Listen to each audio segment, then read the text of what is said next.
Halo semuanya, perkenalkan kami dari kelompok 7 yang beranggotakan Hadijah, Dwi Setia, selanjutnya Raudia, dan yang terakhir Alif, yang akan membahas terkait sunnah Rasul. Hadis menurut bahasa yaitu sesuatu yang baru, menunjukkan sesuatu yang dekat atau waktu yang singkat.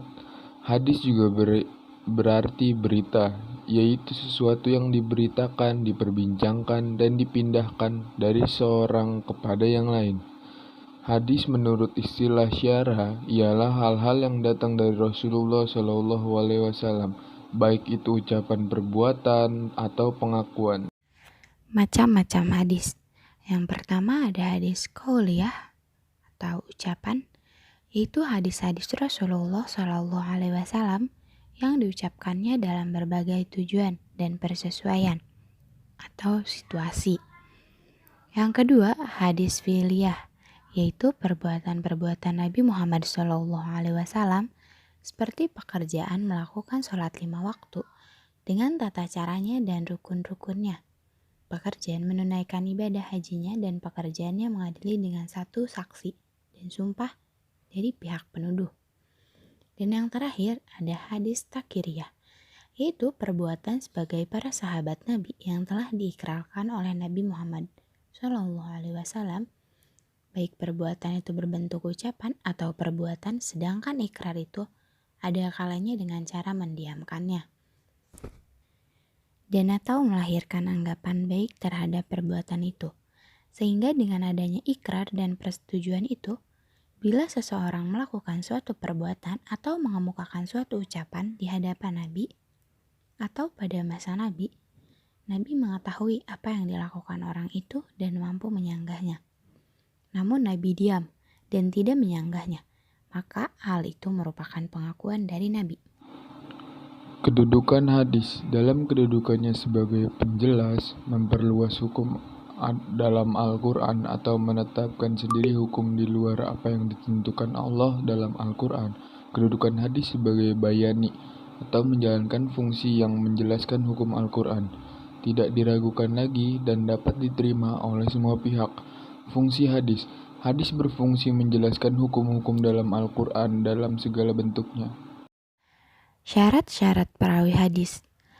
Perawi atau rawi diartikan sebagai orang yang menghimpun hadis dan kemudian membukukan hadis tersebut dalam kitab tadwin. Yang pertama, syaratnya itu Muslim. Seorang rawi harus meyakini dan mengerti akidah Islam, karena dia meriwayatkan hadis atau kabar yang berkaitan dengan hukum-hukum, urusan dan tasyri agama Islam. Yang kedua itu berakal. Berakal berarti identik dengan kemampuan seseorang untuk membedakan.